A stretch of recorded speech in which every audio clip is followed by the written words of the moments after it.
Welcome to Plan on It with attorney Christopher E. Botti, certified specialist in estate planning, trust, and probate law. Chris has more than 30 years of experience helping individuals and families plan for long term care and protect what they've built. I'm Leanne Lyon, and today we are continuing our Ask Chris Anything series.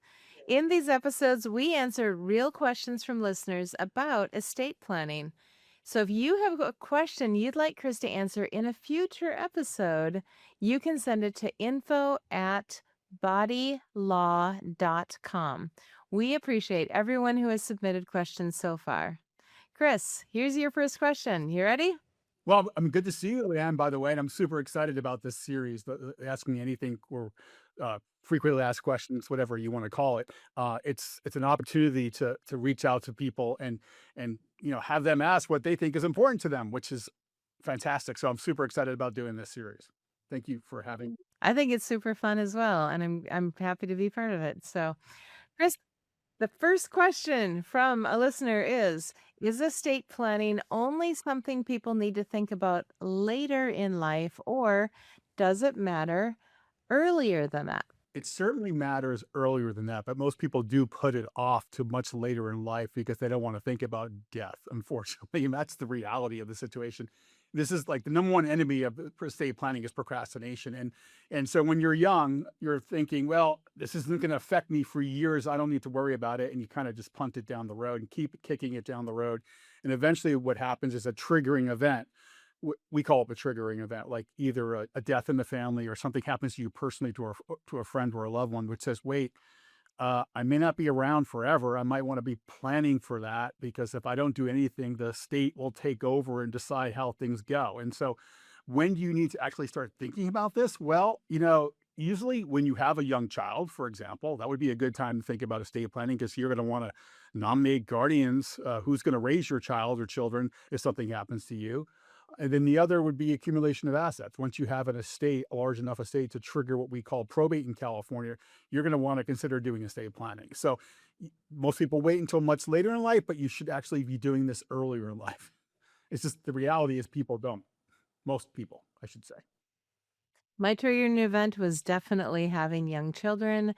I made my plan then. It's been decades. I'm glad I did the plan anyway, even though it wasn't really needed. So You were excellent. 100% ahead of the curve. It's the most compelling reason to do estate planning when you have minor children because you want to be able to say who's going to raise those kids. And you want to make sure that the money doesn't all come at once when they turn 18, which is an absolutely unmitigated disaster. So props to you for doing that sooner rather than later. Thank you. Appreciate that. Okay, question number two. What happens if someone creates a trust but never actually transfers anything into it? Yeah, the failure to fund a trust. So think a trust is a stack of paper, right? I mean, we estate planning attorneys, we work our magic with paper, and a stack of paper is essentially worthless, right? It's nice to have, but like unless the trust is properly funded, the trust is going to do nothing. You have to have assets in the trust for it to work its magic. And so, the biggest mistake people make after they establish the trust is not following through with the funding process. And so, a trust without assets is essentially useless. Follow-up question from a different listener. How do you choose the right person to ask as a trustee? Well, there's a lot of thought that needs to go into this decision. It really is one of the most important decisions you will make.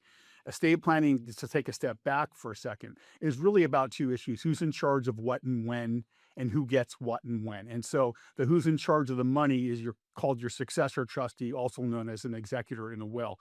And a lot of people think that you can't name, for example, a child or children potentially as your trustee because there's a conflict of interest because they're also a beneficiary. That is not true. And so it's someone who is well organized, okay? Someone who you trust. That's why we call these things trust, because the trustee is someone you trust implicitly that will carry out the terms of the trust.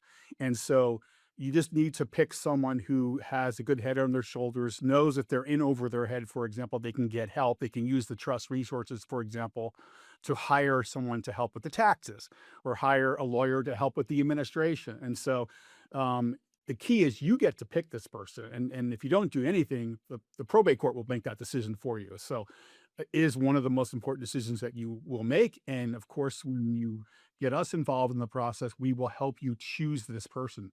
And update the person as may be needed throughout time, which is, sometimes also the case, right? Yeah, I mean, absolutely. So the driver of change is changing the trustees, for example, or changing your plan of distribution. And so, you should be every so often looking at those names and make sure, is this still the person I want being in charge of managing my affairs financially if I'm either dead or incapacitated. So, and you can pivot and change that. So, another question that was written is there any downside to naming more than one trustee? Well, potentially, okay. When you go with co-trustees, for example, they must agree, and therefore, if there is a disagreement, then it could end up in court and end up costing a lot more money to deal with the two trustees who are fighting because they can't agree on what to do. And so you can do this, and a lot of my clients want co-trustees because let's say, for example, you have 2 children, they're both equally capable of doing the job, and you don't wanna have one be excluded. So you're like, "Can I make both my kids co-trustees?" The answer is absolutely yes, right? But before you do so, I encourage all my clients to speak to them first, look them directly in the eye and say, "Are you going to be able to work together?" And if the answer is no, or if you sense any hesitation whatsoever, then don't go there because if they disagree, it could end up in court costing a lot of money. And so, yes, you can do it, but be careful. That's the bottom line. Well, there you go. So, next question. If somebody adds their children to bank accounts or property, does that just accomplish the same thing as a trust? It is a form of trust, technically. When you put a beneficiary on a bank account, for example, that is a form of trust. It's a far inferior form of trust. It's highly risky. I mean, here's why. Okay, number one, your beneficiary must survive you, and if they don't survive you, you potentially have a problem where the account could go through probate because there's no backup beneficiary, for example. Another thing that the trust will provide that's far superior than just a beneficiary on an account is the control of the money. Particularly, this is really important when it comes to younger beneficiaries. When you have children, for example, yeah, and you might be inclined to say, well, I'll just put my kids on my bank account as beneficiaries. But if they're young, all that money is going to come all at once. Whereas your living trust, if you establish one, will say, wait, hold on. They're not ready to handle all this money at once. So what we're going to do is we're going to put someone more mature, wiser in charge of this money until they're able to handle it, until they, I call it, reach the age of reason, which the clients get to dictate what that age is. And so a trust will be far better when it comes to protecting the assets because you put someone in charge of it, particularly dealing with younger beneficiaries who can't handle all the money coming at once. And then you get all this what if planning baked into a trust. Well, if that beneficiary predeceases me, for example, what do we do with that share? And then you might want to control that second level down to the grandchildren, for example, and have a trust in there for them if because of their ages. And so a trust is far superior than putting beneficiaries on an account, but they will technically, a beneficiary on an account will reach that designated beneficiary if everything goes according to plan and no one dies out of order. If things go according to plan. Got it. Yeah, it's just too risky. I mean, this is everything you've worked your entire life to accumulate. Like, so why go that way when you can do something far superior than that? And it provides much more peace of mind if you do it with a living trust versus a beneficiary on an account. So, what happens if someone becomes incapacitated and doesn't have any documents in place? This is a real tragedy because, we have these 2 programs in California to deal with people who fail to exercise their rights and engage in planning. And so these programs exist for people who sit on their hands and do nothing. One is probate, which we've talked about in the past. And then the other one is called conservatorship. And conservatorship is what happens when you become incapacitated. You're no longer able to manage your finances. You're no longer able to make medical decisions, and you have to designate someone to step into your shoes and act on your behalf. And if you have no paperwork in place, then you're destined for what they call conservatorship, which is a probate proceeding, which is an absolutely unmitigated disaster because now the court is now controlling your life and they're getting to pick who is in charge of managing your finances and making life and death decisions for you potentially, which is, you don't want the court doing that for you. All right, next question. After estate planning documents are signed, what responsibilities or follow up steps do people often overlook? Okay, so if you go to a lawyer to have your plan done, the lawyer is going to take on certain responsibilities. For example, when it comes to real estate, it takes a deed to transfer ownership of your home to the revocable living trust. That is the attorney's responsibility to prepare the deed correctly and have it recorded.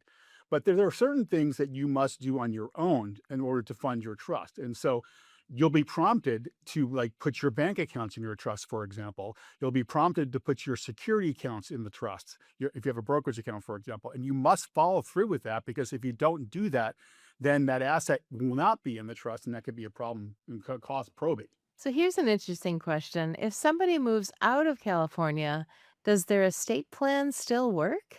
The short answer is that yes, it absolutely does work. And this goes back to like when the country was being created, the founders basically, in each state, the 13 original colonies were acting like independent countries. They realized that, like, if you drafted a contract, for example, in New Jersey and moved to South Carolina, or got married in New Jersey and moved to South Carolina, for example, would you have to redo all your legal paperwork? And the answer is no, because of what they call the full faith and credit clause of the Constitution. So you're free to move about the country. Your documents will follow you. And so the crossing of state lines isn't a problem. It's later on, if you're going to change your paperwork to change, for example, your trustees or your plan of distribution, then you're going to want to have local counsel. If you went with a lawyer, look at the documents to see if they're state specific compliant. But we have trusts in all 50 states. So it's not a problem per se moving across state lines. And of course, then you need to make sure it still stays funded if you move across state lines. That would be a big Correct. deal, right? Absolutely. You have to make sure your trust stays funded. So if you're buying another property, when you're in escrow, you're going to say, look, I have a trust. Please record it in the name of the trust before you close escrow. And then your house would be in your trust in your new state. Which actually brings us to the last question for today. And that is, can an estate plan be fixed or updated later if something changes? Well, Absolutely. So we call it revocable living trusts, and revocable means you can change or amend it while you're alive. And so you've got the full flexibility. You control your destiny. And so setting up a trust is not a relinquishment of control to somebody else. You are the trustee of your own trust. You're the person who can change your trust. And so, you have the right to do so. And so that only becomes irrevocable, set in stone after, if you're married, both spouses pass on, or if you're single after you pass on, that's when it's set in stone. But prior to that point, it can be amended. perfect. Well, that is it for today's episode of Plan on It with attorney Christopher Botti. If you have questions you'd like Chris to answer in a future Ask Chris Anything episode, you can send it to info@boddylaw.com, which you can find in the comments below. To access more resources, including the 2026 Medi-Cal ebook and upcoming estate planning workshops, visit boddylaw.com. Thank you for listening, and remember to like, leave a review, and subscribe to the show so you catch every episode.